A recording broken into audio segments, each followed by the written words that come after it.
Good afternoon, N4A. I'm going to give everybody just a couple seconds to come on in. I see the numbers ticking up slowly, so we'll get started very shortly.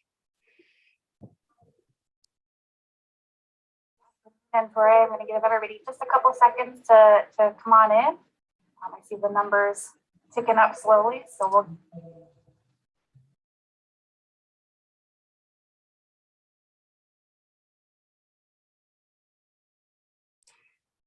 Okay, we'll get rolling. Good afternoon, N4A. My name is Mindy Rieger, and I currently serve as the Region Director for Region 1 and will be the moderator for today's presentation. On behalf of the N4A, its leadership and community, I'd like to welcome our participants to today's webinar. This webinar serves as our April installment of our 2021-2022 webinar series. Our session today is entitled Pathways to Community Education Through Asking Dumb Questions. Before I introduce our presenters, I wanted to take a moment to remind participants that we will host a question and answer session at the conclusion of the presentation. So please feel free to use the Q&A feature throughout the course of the webinar to propose questions for our presenters. At this time, I'm excited to introduce our presenters. First, we have Dr. Christy McCrae, who serves as an Associate Professor of Health and Sports Science at Otterbein University. And second, we have Dr. Ryan Westman, who serves as the Director of Academic and Student Athlete Support Services and Compliance Officer at NYU. At this time, I'm going to pass things over to Christy and Ryan to kick off today's webinar. Christy and Ryan, the floor is yours. Thanks so much, Mindy. Good to see you, friend. Hi, how are you? Great, how are you? I'm good. It's week 15. I think for all of those who don't know, you will introduce ourselves in a second, but a special thank you to Dr. McCrae, who has been teaching from 8 o'clock this morning until 1 and is a glutton for punishment. And I dragged her into this idea of putting this webinar together so we could talk a little bit about what we did about a year ago. So it's good to see you. Yeah, thanks. So why don't we dive right in and we're going to we'll tell you a little bit about what we're going to do today. Part 1 is we're actually going to take you through one of our old sessions, talk about the inspiration, talk about what we hoped to accomplish, the intentionality around the things that we did, and really show you slide by slide what it looked like for our community members who joined us now about a year and a half ago for our first session, which was, I think it was in August of 2020, which it sounds so strange. Then we're gonna take a pause and we're gonna take a step back, and Christy and I are just gonna open up and have some dialogue with one another about lessons that we learned from this and things that potentially would have changed or things that went right and overall takeaways. And then the third part, we are going to open it up to questions. So why don't we kick this thing off? And the first thing I think we've done as part of this, each time that we did this, was we asked people to check in wherever they were from and just share, who are you, where are you from? Put it in the chat. We're gonna ask for Mindy's help and just kind of shouting out where we have some people from, and welcome. That is the first part of this, is welcoming our community together, so that we know who's in the room. And so we know who we're connecting with. So take a second, put your name in the chat. Where are you from? Casey. So the fun thing about this was, like, when we did our kind of series together, Ryan and I, we both kind of reached out to our networks. And so as we'd see people filter through the chat, I would be like, oh my God, Casey's here, Allison's here. And Ryan would be like, oh, so it was always kind of this mix of people we knew, but also people we didn't know that had been passed along or referred by a friend. So Youngstown State, St. Bonaventure. I mean, it was like always just great to see who was in the room with us. So I appreciate you all sharing. Ryan, do you see familiar faces on this list? Absolutely. Yes. Louisiana Lafayette, Rachel Rodriguez. What's up, Rachel? All right. Mike Mead, the OG. Past President Mead. Wonderful to see you. Sophia, what's going on? Sophia, I'm going to see you again tonight. Oh, Dr. Rubin's in the house as well. It's wonderful to see you all. Thank you all for joining us today. So why don't we start from the beginning, Christy? What what was the origin, the genesis of this? How did we kind of get to this, and what made us do this? I mean, how far back are we going? Let's go back to summer of 2020. Okay, so in the summer of 2020, George Floyd was murdered. People were very upset about that, as other things. And there seemed to be this like outpouring, or a shift, at least in my adult lifetime, in people wanting to learn more and talk about some of these issues around race, racial injustices in our country. And I got this email from Ryan who was like, hey, friend, I have an idea. It's kind of crazy. You want to join me? And I was like, we're going to have to talk about this idea first. And so we had a series of Zoom meetings to kind of conceive this idea. And I think a lot of it stems from who we are, and so where we come from and how we met. So Ryan, do you want to tell folks? Yeah. Where are you from? Where'd you come from? And how did we meet?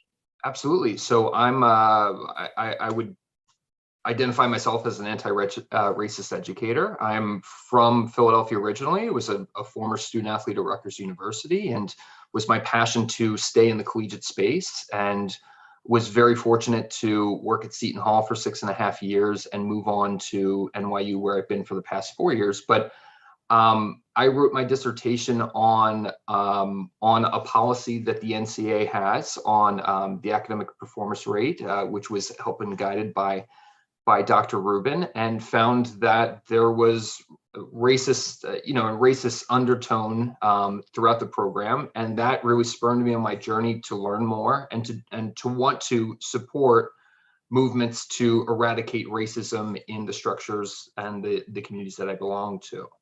And so, Christy and I met in January of 2019 at the Black Student Athlete Summit. We were told about each other through a friend and met and just struck a conversation. And Christy, tell us a little bit about your background and where you're from and the work that you're doing too. Sure. So I'm currently at Otterbein University. It's a small private liberal arts college right outside Columbus, Ohio. I got my PhD in sport management at Ohio State. But prior to that, I had worked in both the rape crisis field, which is like a very different and unique kind of segment of providing community services. But I worked in college athletics. I was a member of N4A. I did some internships at USC, and I worked at Cal Poly San Luis Obispo, which is how I met Casey, who hooked me up with Ryan. And so I teach around race and gender and social class, and thinking about the impacts of sport. And I teach some really fun classes around the O.J. Simpson murder trial and how he is an anomaly within our criminal justice system. And so I have this space where I get to use sport as a way to talk about race. And I feel very privileged, honestly, to be able to use my space every day in a classroom to have these conversations with students and work really strongly towards providing some anti-racist education and frameworks for our undergraduates. And as a part of some of the work that I do in overlapping with our athletic department here, we're a D3 school, I've taken some students to the Black Student Athlete Summit, which is where I met Ryan. So we started talking about this idea during the very challenging summer of 2020, the dual pandemic. And it was a time where a lot of people we found just wanted to talk, and they wanted to educate themselves, and they wanted to learn because they were seeing things in their community, they were hearing things, there was a lot of tension, and wanted to make sense of it. And so this idea that Christy and I came together to start these webinars to help our community was not a new idea. In fact, Jen Fry and Victoria Farris had a ongoing conversation on different topics, and when something would happen, they would gather a community together to talk about it. We saw this of a lens of doing it in a smaller scope with members of our community. A lot of the members of our community are white educators, and we thought it was important to engage that community, but not preclude anyone. In fact, anybody could join this call. We asked people, there was an intentional sign up, and we would ask them, bring a friend. We hope that you bring a friend with you so that we can have this conversation together, someone that you care about that wants to learn. And so the idea, ask the dumb question, came from my fourth grade teacher, Mr. Shellington, and probably somebody has a Mr. Shellington. Every one of you probably has a Mr. Shellington that had said at one point, ask the dumb question that's on your mind if you don't understand something, because it's likely that somebody else has that same question. And in fact, it's not a dumb question. So that really kicked us off. So today we're going to walk you through one of our sessions. This is part 1 of 2 on allyship that we did in the fall of 2020.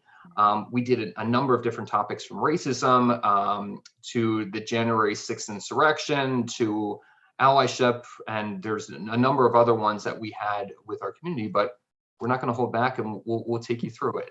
So that being said, Christy, may I hand it over to you to talk about our community guidelines? Yes. So we started every session in talking about community guidelines. How do we treat each other? There will be some people as a part of this space who know each other and are very familiar with each other. And there will be some people that are total strangers who hopefully do not stay total strangers. But I always like to approach thinking about these topics with the platinum rule. Most people have been raised or grew up thinking about the golden rule, treat others as you would like to be treated. But I really like the concept of the platinum rule, which is treat others as they would like to be treated. How do you know how other people want to be treated? You got to ask them.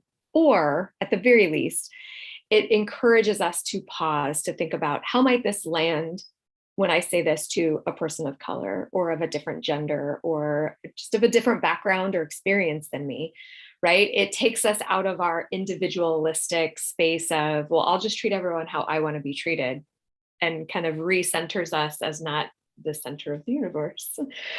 So we are going to treat others as they would like to be treated. And then in our very first session, we spent a nice chunk of time, I think, talking about the differences between anti-racism and non-racism, and kind of landed on this as like a community principle, which is, in a racist society, it's not enough to be non-racist. And some of you may have heard the analogy of like I literally use this in class today. This is perfect. You know, at the airports, the moving walkways, right? Like, because of the way that racism is baked into our systems and institutions, even being non-racist still keeps things moving forward, right? Even if we're not trying to be racist, but so it's really forcing us to say that inaction, non-racism, is kind of just as bad. We have to be active in our anti-racism and speak out about it. And so we're kind of approaching these conversations from that lens. It's not enough to just be quiet and not fight back, but right, like we gotta assert ourselves in a platinum rule sort of way. And I think that was a new concept for a lot of people. And I think what was challenging for a lot of people, including me, was up to a few years ago, my idea of what racism was, is it was an action, right? Mm-hmm. It was, I am being racist towards someone. Mm-hmm. It was never really understanding that I was part of a system that was designed to benefit me as a white person. Mm-hmm. So when I would use these interchangeably, and I don't know that everybody would, but I would use white supremacy and be synonymous with racism. And I felt that it was more important to convey that so that people could hear it from a different lens. And so, you know, like if you think about it, you're every day, if you're a white person, I know for me, I'm listening to white media, grown up with white media. My teachers were all white. My friend groups were predominantly white until I engaged in sport.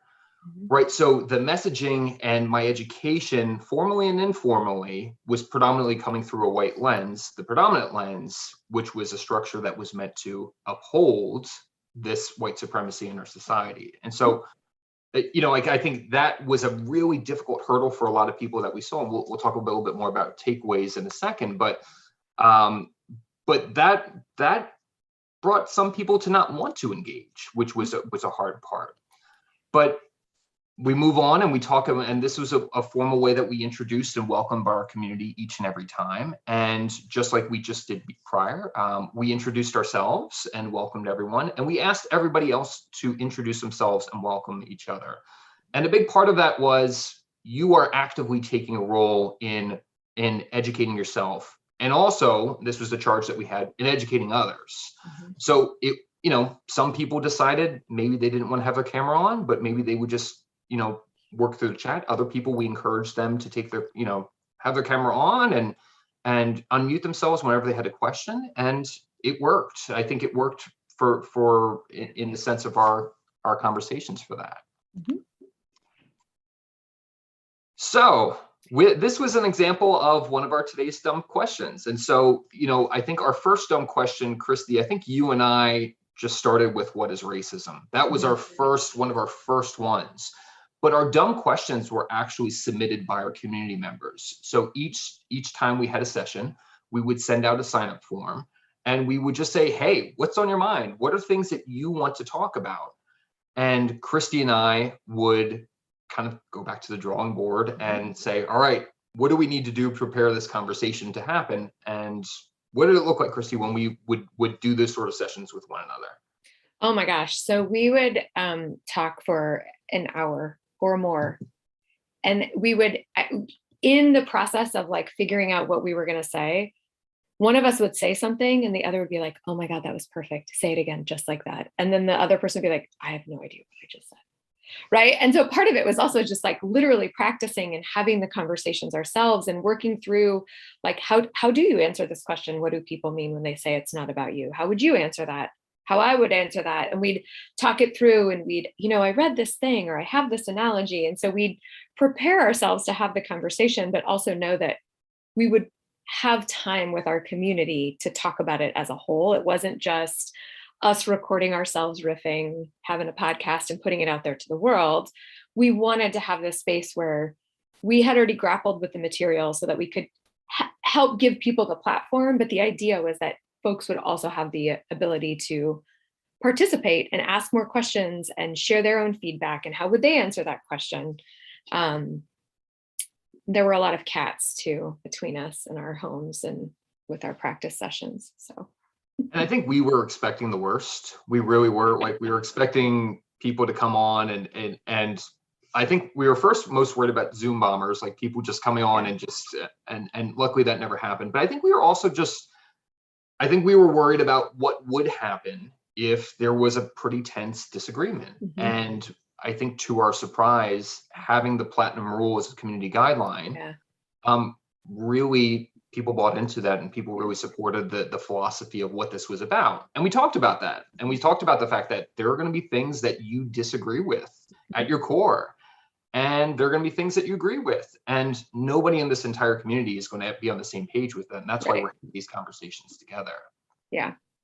And I think, I know we have a section for this later when we think about lessons learned. I think part of it was, in asking folks, we did not like just randomly post this on Twitter or show it on social media and allow anybody to just randomly sign in.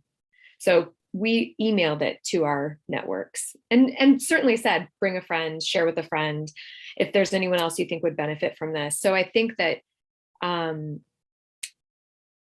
it created a sense of community, right? In that even if I don't know the person who just said this thing that I vehemently disagree with, I know that they're not some random stranger off the street, and that shouldn't matter, but it does, right? I know that that's a person that Ryan knows or Casey knows or Mindy knows and, or is one of my friends. And so I think having a community space certainly made it a place where we could agreeably disagree at times.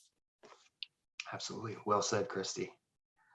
And so this session that we did back in October of 2020 was on allyship. So part of the intention about this was that there was an education piece that we would send out to anybody who signed up for the session. So typically, Christy, it was maybe a 5 to 7 minute article that you would read, or maybe a TED Talk or a video that we had found that really spoke to the topic that would help prepare you and kind of help give you a general sense about what the session would be that night.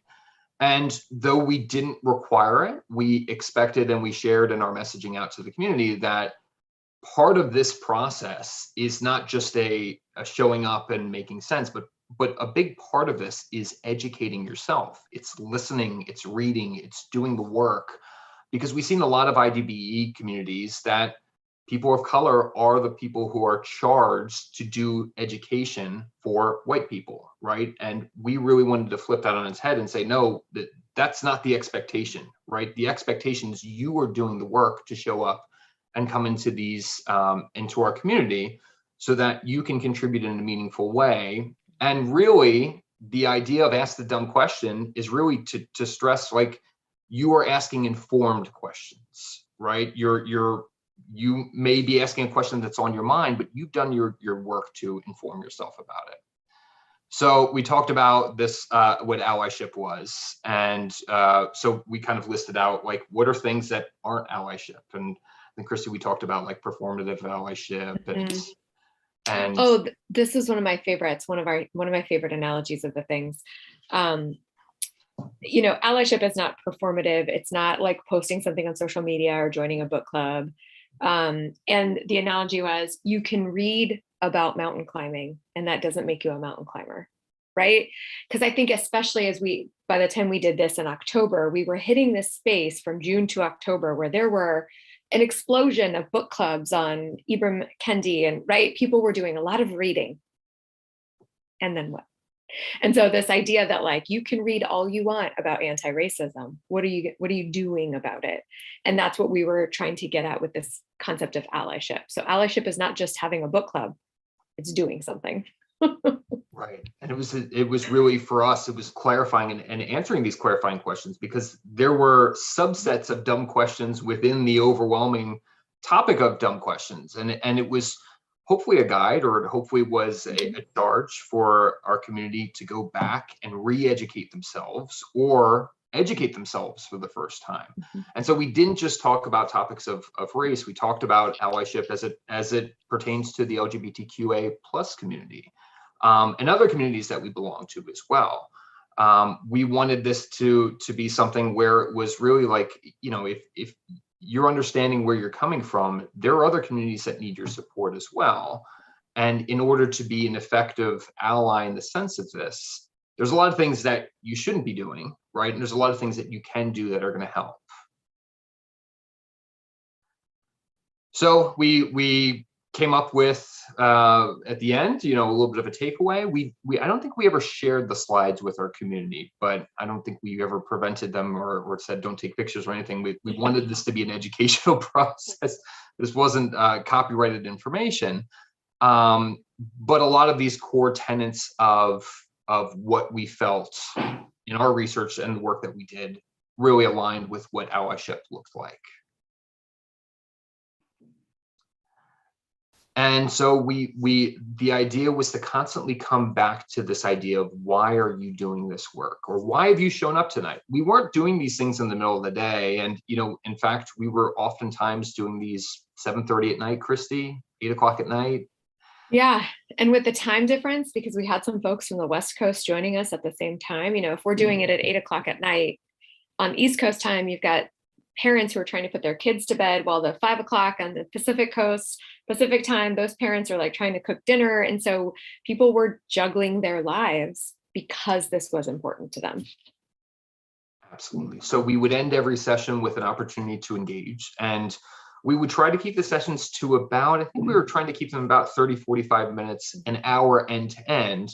Christy and I would hang back most times just to talk with folks. People would want to continue the conversation and we would hang back. And so that was a great opportunity to actually have a smaller community conversation that folks, perhaps maybe they didn't feel comfortable putting it into the larger chat, but they still wanted to talk about it with us. So that was a great opportunity for us. And it also gave us some feedback, some really great feedback on the direction that we should move forward with in our next conversation. So allyship originally was only a one session, but as a result of the feedback that we got, we realized there's more of a conversation that we need to embark on. And so what we talked about before was this, we were constantly gathering feedback from our community. And so when you would sign up, there was an option just to share anything that was on your mind. And this was shared with us from one of our community members. And we asked that community member, are you okay with us sharing this in our next presentation? And this was from our previous session.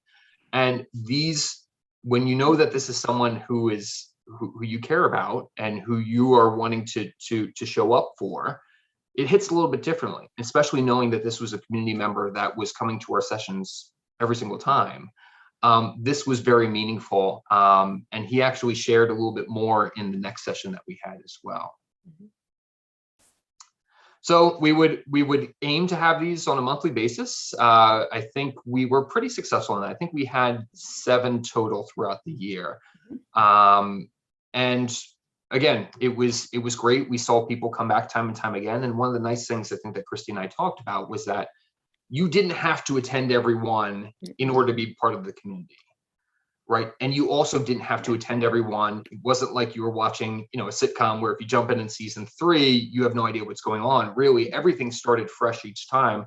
We would go through the community guidelines, the community standards of welcome. Everything started fresh each time, so that if you decide to join the last one, you were a brand new member of our community, but you were a welcome member of our community. So as you can see, here was one of our pre-education pieces that we would share out. And then we would also share out the resources that we had from that specific session. So if you wanted to go back and you wanted to educate yourself on the information that we were using to put together the presentation, we gave out some helpful places to go to that we found would be informative for us as well. All right, so Christy, let's dive into the bigger, I think we touched upon a bunch of these, but why don't we kind of go back to kind of the feel of the sessions that we would have when we do them. So I'm going to ask you a question. Christy, what do you think? This is how it would go in real life. We would talk for like an hour and prep, and then he'd be like, Christy, I have a question for you. And whatever's about to come out of his mouth is probably going to shock me. And we'd be like, oh my God, we did not talk about that at all.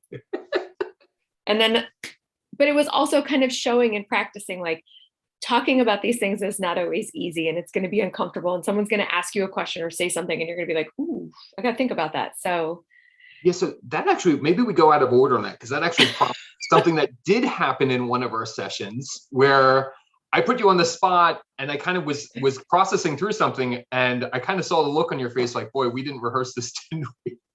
But what was challenging, I think, in our sessions, there was a point in time when we were talking about allyship. And it was a question that I was asked during a presentation that I had given with Jen Fry at the N4A convention, which was, can Black people trust white people? And I said, no, I don't think Black people can trust white people. And I think I posed that question to you in the session, Christy. And it was a moment for both of us that were like, whoa, okay. Because when somebody, I mean, even though you said, here's what they asked me, and I said no, and then, right, like my gut, my heart of hearts wants to be like, yes, you can trust me. And I think it spoke to this, when we think of the difference between systemic institutional racism and individual, I want my students and my friends and my colleagues who are people of color to trust me. I don't want them to not trust me. And so I think of myself as like, yes, you can trust me. But then the gut check gets overridden by like, but why? What has white America told people of color? Why would they trust us? Why would a Black student walking into my classroom trust me? And I had to stop and think, like, I mean, if you were to ask me that, the answer is no. But the second part of that is, okay, I don't want the answer to be no. So what is it that I do? What is it that I say or do or convey in my syllabus, in my classes, in my conversations, in my activism, in my allyship? How do I say that I am a trusted space when historically, as a white woman, I am not a trusted space for Black people, for example, right? And so, but asking me that like in the middle of it, and I was like, ooh, I don't want to be wrong, but also like, there's not a right answer, and like, ooh. And so there was a lot of challenging, uncomfortable moments. That's okay, because when we're uncomfortable, we're growing and we're processing. And so, I do say this to my students, and I'm sure I said this as a part of this program, like, I actually want us to be uncomfortable. If everything is easy, we're not doing it right. And particularly as people who work with athletes, and as a marathon runner and a very poor high school athlete who did not do well in any of the sports I played in high school, I know enough to know, like, what happens when you lift weights? You get sore, right? You're growing, you're getting stronger, you're getting better. You got to do that lifting session or those sprints, and you're going to feel it. And then you're going to be better for it. And so having these uncomfortable moments was certainly challenging in an online space with people that we didn't always know, or we didn't know everybody. But I think sometimes that also produced some of our best conversations and results, not results. Results is like very capitalist based. So I don't want to go down that road. But what did you think was challenging? Did you find that to be that discomfort? I think I think there was always the thought that somebody would ask a question that I didn't know an answer to. And I think that proved the point of why we needed to have these sessions to begin with. I think one of the things I remember, the university that I work with, we had a call with our provost division. And I remember somebody in that group said, I want to be supportive. I want to help. I just don't want to say the wrong thing. Right. And just recognizing in that moment, wow, that's what's preventing you from supporting somebody who's undergoing trauma every day, lived trauma every single day. What a privilege, right? And how you can kind of step back and use the shield or use the guise of, well, I don't have to engage in order to I don't have to, right? And so that was part of it, I think, was just thinking that somebody was going to show up with a question that I didn't know the answer to. Mm-hmm. But in fact, that was the big reason for doing this, right? And so, like, when I look back at that as a challenge, it was also an opportunity, because it turned out to be a lesson learned, right? So, I think we wanted our community to feel comfortable to say, hey, go forth and start to educate yourself.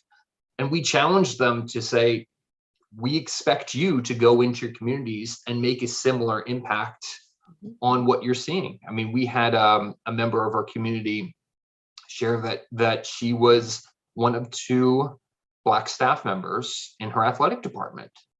And there was a very challenging day when the football coach of that athletic department kind of took back the support that he had for the Black community after marching with them in an in-town protest, because the tensions between the police and the Black community were very high, and the police supported that athletic department and were going to rescind their support for future events. That was a pretty significant thing that was brought to the community. We talked about that. But I think also just the fact that there is no protected space, right? I was very naive to think, oh, I live in the Northeast, that's a protected space. Everybody thinks the way I do. And I think, if anything, I learned that no, even in a room of 30 where we're all working towards the same goal, that we're all coming from different experiences and different knowledge bases, and we're never going to be on the same page, but we're working towards a shared common goal, which is to support people that are experiencing this trauma and to eradicate these systems so that they don't contribute or continue to produce trauma on the people that we love. Yeah.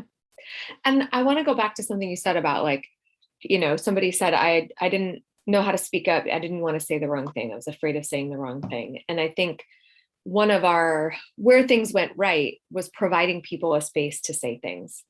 And we had our November session was very intentional, like, okay, we're heading into Thanksgiving. What are you going to say to Uncle Bob at the dinner table when he said, but we also allowed for the space to say it wrong, say it wrong, get it out. Like, we have to be able to talk about it. And I think in the email messaging, when we would send this out, Ryan, you had a tagline that was like, keep your relationships with people of color sacred.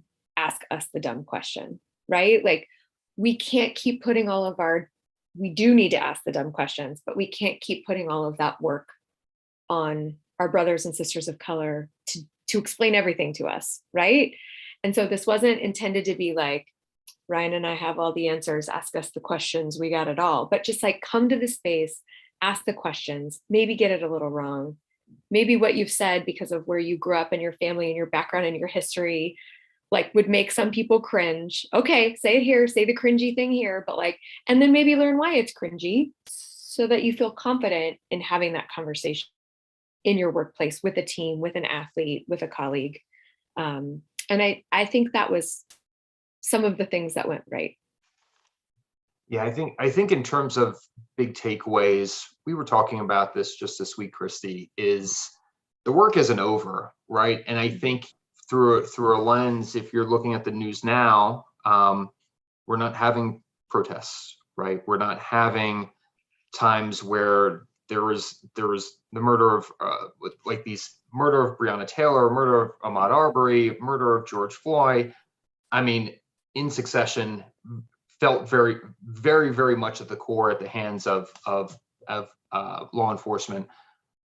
Perhaps it sounds like we've won, right? Like things are going right. Like we can stop the work, and in fact, the reality is that this is when the work is most important, right? You know, things have continued to have these rise and falls and come to a head because the work isn't being done by the white community. I mean, that's the truth of it, right? Yep. And we're not eradicating racism. It's just, and sometimes it's if you're a white person, it's easier to forget about things because you're not seeing it on the nightly news, or it's not happening in your town, or you're not seeing the trauma that's being experienced.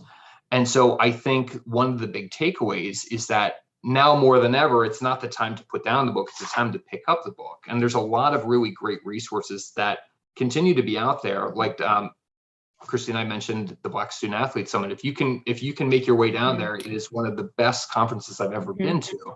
We'll actually be presenting a similar session down there at the end of May. But Dr. Leonard Moore, who is the architect for that session, just wrote a book that's called Black History for White People, and actually talks about his experience of educating his community down in Texas when this was happening, and his version of Ask the Dumb Question that we did not know was going on at the same time. But his lessons learned, and really gave some great feedback on how you can show up and how you can support and how you can educate yourself. And so I think about, thinking about challenges. I mean, a lot of that is sustainability, right? Like even between us, the school year ended. And I also think like the irony of how we like chugged through doing this during the school year while we were teaching online, and it was pandemic. I mean, everything was it just was a blur when I look back on 2020, 2021, and how we are not doing this anymore. And I would say probably, I haven't told you this, like once a week, I think, how come we're not doing this anymore? Right? Is it because you and I don't care about this anymore? No. Is it because our community that we built doesn't care about it anymore? But I think it does, thinking about that uncomfortable place, like we don't have to have these sessions. We don't have to think about it. We get to opt in to this work. And so I've participated in some of the sessions with Dr. Ferris, actually, in the time since you and I stopped doing this, but kind of thinking about, there was a piece of me that felt very like we didn't do a good job because they kind of petered out and we didn't keep it up. But my hope is that even if folks are not having the space that we created anymore, they found another one by attending things with Jen Fry and Dr. Ferris, or right, like there are other places like this. And my hope is that people keep doing this work, even if you and I are not the ones providing an online webinar space for it once a month. Absolutely. No, and Christy, it brings forth a great point. One of our community members, Michael Anderson, actually used the inspiration to fold this into a new opportunity to talk about the trans experience and trans rights, and really spearheaded this with a number of members, including Jack Rivas and Kristen Casamento and Mindy Rieger and Dr. K, to continue this conversation in a new space. And it actually continues on in N4A today with Ask the Question, which I think is just such a great opportunity to come together and talk. Yeah. I think the biggest takeaway that I had is just that for me, I always feel like I'm never, and I think this is the good place where I think I landed personally, was that I need to keep doing work, right? There's no, just because you and I are putting on a webinar today, it's like, the reality is that I fail and I continue to fail and I will continue to fail. But the more that I talk about it with people, and the more that I talk about it with my peers, and understand my role and responsibility in being an educator and stepping up to the plate in times of need, the less and less I'm going to fail. And I think that was a very sobering moment, is just knowing that it's not going to be like, you practice 50 wind sprints and all of a sudden your time drops and now you're that much better. No, like, you're going to have these great moments where you show up, and then you're going to have these missed opportunities. And it really is going to get at you. And the fact that it's getting at you means that that you have to go back, do the work, have the conversations, and show up time and time again, because this is not going to, and unfortunately, I don't think this is going to go away in our lifetime. I think we're going to continue to see more of this, but I think the more that we have these conversations, the better that we will do in supporting the communities that need support and eradicating systems that really should never have been there in the first place. Well, friend, it's about 2:45, and I think this is right where we said that we would kind of pause and open up questions for folks in our new community today to ask things that are on their mind and see if we can be of service or of help in any way. And does this sound like a good time to transition into the Q&A? Yeah, we want all of your questions, the questions that are going to make me go, oh crap, I don't have an answer for that. Questions about kind of setting up the programming, what did it look like? How did we do it? Are there questions you have about executing something similar?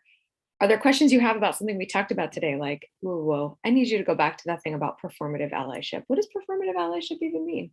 Right? We're here for all of it for the next 17 minutes.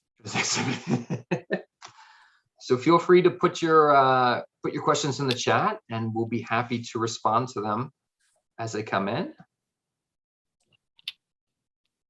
Awesome. Thank you, guys. Definitely, participants, please drop your questions either in the Q&A or in the chat.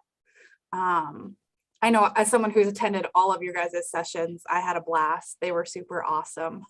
So this was really awesome opportunities. While we wait for folks to kind of drop some questions in, one question I had for you is, how do you create spaces to ask the dumb questions on your campuses? How can people kind of take this and launch them in the spaces that they're in right now?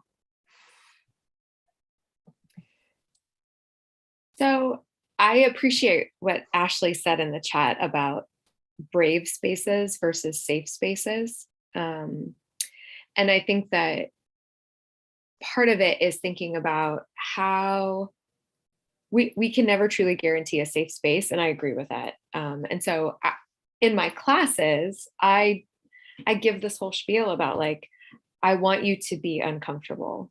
I don't want you to be unsafe. And so when we're talking about topics around trauma and oppression, and I teach and do research on sexual violence, like, if there is something that has hit this chord in you that makes you unsafe, like, I want you to step out, take a break, whatever that is. But I also want everyone to be a little uncomfortable. And so this acknowledgement that we're going to be uncomfortable, I think, sets this tone for it's okay, right? I feel like we live in a place in a society that we want everybody to feel good and be happy and joyful, right? And so it's like this acknowledgement that at some point, all of us are going to be caught off guard and we're going to feel uncomfortable, and we're all in this together, is important. The other piece for me, I have a former student in here, so she's going to learn my tell, which is that when somebody says something that is just, to me, like, so bananas and inappropriate, I don't want to respond in a way that's going to shut them down, right? And so in my head, I'm like, oh my God, that's the most racist thing you've ever said. Get out. But what I say is, that's interesting. Can you tell me more about that? And part of it is buying time, because when you come at somebody, whether it is well-intentioned but woefully ignorant, right? When you come at somebody out of your own frustration you're gonna have a hard time creating a space where other people feel comfortable and safe asking those questions and putting themselves out there. And so part of it sometimes is literally like biting my tongue until I can find the way to react in a way that is not in what I feel like is like harsh or inappropriate or shutting someone down. If I want them to be brave, I need to give them the space to be brave in, and shouting at them, not literally, but figuratively, is not going to be a place where they feel brave anymore. I don't know, Ryan, what do you do? I just think that being transparent and honest and vulnerable and listening are such key things that we just don't, I think we don't really fully, truly understand the impact of how valuable and important they are. Mm-hmm. Being someone who says, hey, let's go out for a cup of coffee. Let me grab you a cup of coffee. How are you doing? Like, just even that question of how are you doing? Like, it doesn't, the work that when we say like doing work, it doesn't need to be hosting a session that that goes like, it can just be showing up for somebody in a time of need and letting them know that you're here as a support. Like, that is such an important thing. So I think at the micro, person to person, or the macro impacting, like an athletic department, volunteering. Hey, can I do a presentation? I've been reading up on this and I'd love to share what I've learned because I think it's important. And that shows, I think that is an example of, hey, I would love to connect with you. I'd love to be open to it, but there's no work too small. And I think that's such an important thing is if you're engaging one-to-one, that's important work, mm-hmm. right? And it should never be looked at, and to your point, Christy, you're going to have a member of your class, right? You're going to have a one-to-one with a member of your class. You're going to have a one-to-one with your coworker who had said something during the day, and you're like, hey, I'd love to talk to you about this because I think this might be problematic, but I want to learn a little bit more about what's going on so that I can understand where you're coming from, but also I can also share how this could be problematic and why you might want to think about it that way. Mm-hmm. Yep. That's a great question, Mindy. Mm-hmm. Anybody else had questions on your mind or things that you'd like to talk about? We've got about 12 minutes, but if not, we give you back 12 minutes of your life on this Thursday afternoon. For folks who may be starting this journey, do you guys have any resources you would recommend, whether it's podcasts or books or websites or things like that, where people can start to dabble and, dip their toe into the giant pond that is this work? Do you want to go first? Yeah, I mean, the funny thing is, this did not exist last year, but Dr. Moore's book, Teaching Black History to White People, I think has been phenomenal. And I'll be very honest and say I'm not even done with it yet. Ryan and I have been reading it and kind of checking in and asking each other questions. But I think that is a really good place to start. I think the other place that is not literally a recommendation, but who do you follow on social media? Right? Mm-hmm. What are the Twitter accounts and the Instagram accounts? Who are you following? And I think that's another place to kind of pick this in. So, I'll tell a student about a book and they're, I don't really like to read Dr. McCrae. And I was like, well, you're in college, so tough. But so there are a lot of, and I'd be happy to like compile a list or share, but there are a lot of even just follow Jen Fry. That's a great one. She's on all of the social medias. That's a good place to start too. Ryan, what would you recommend? Yeah, I say the same one every single time because I think it's that important. And if you haven't listened to Code Switch yet on NPR, that is my favorite. And in fact, I don't listen to it without my wife because it's the thing we do together. And what I recommend, and this was advice that Jen actually passed on to me, is start from 2016.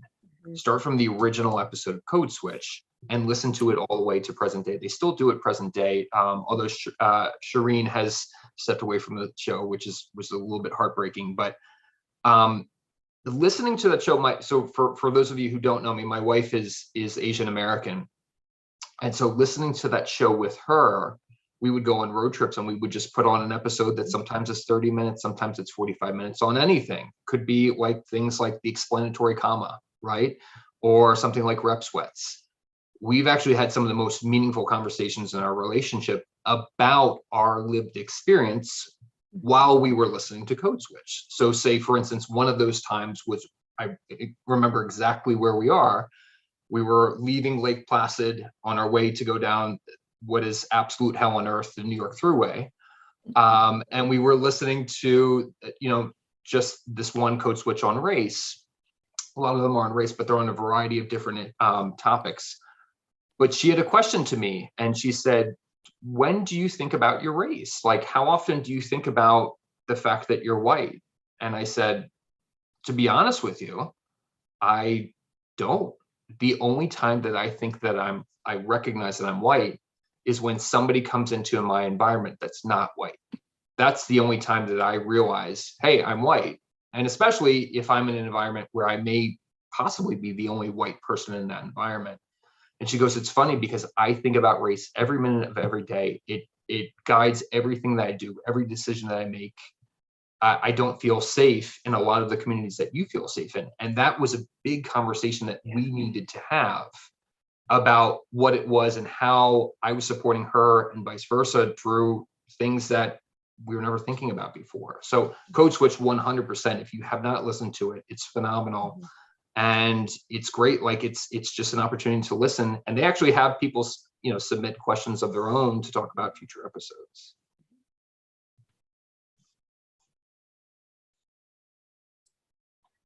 That's awesome. Thank you both. I know you guys have very curated lists of fantastic resources. So I'm sure you wouldn't mind if folks reached out either to connect if they have questions.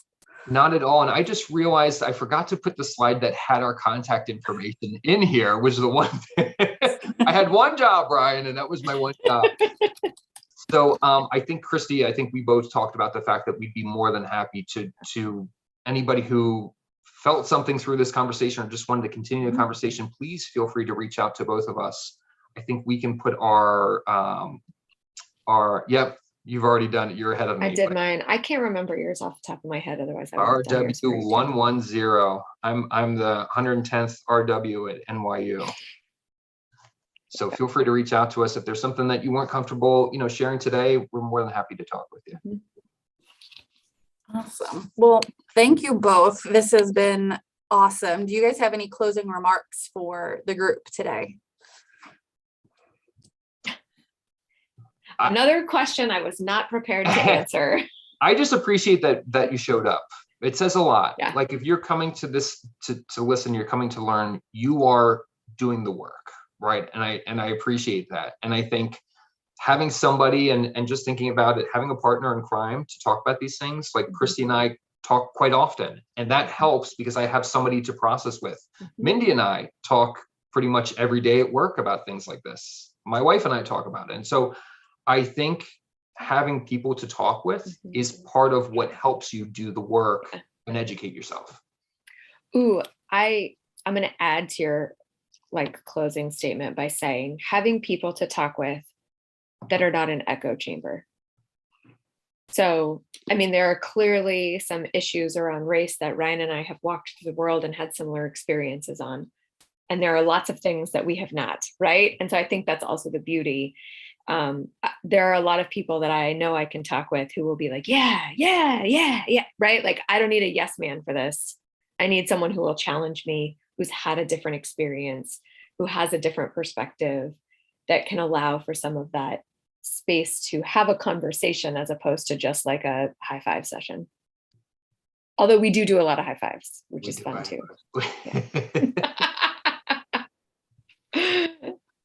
Awesome. Well, on behalf of N4A and its leadership, thank you, Christy and Ryan, for sharing your insight and expertise with our community and with our participants. Thank you for taking time to join today. Crowd, this has been awesome. And that concludes our presentation. So have a fantastic day, everybody. Thank you. Thanks, everyone. Thanks, Christy. Thanks, Mindy. Thank you. Thank you both. My pleasure.